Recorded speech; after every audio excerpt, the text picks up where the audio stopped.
successful in studying and working. Here are the ways to take care of our computers. Number 1.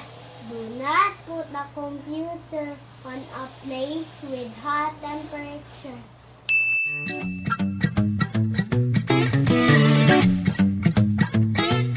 Number 2. Do not put food and drinks near the computer.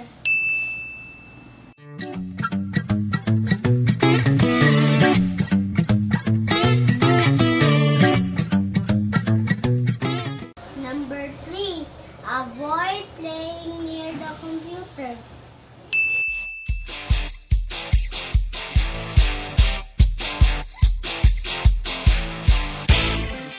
Number 4.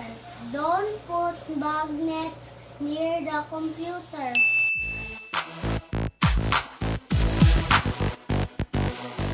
Number 5. Shut down your computer properly.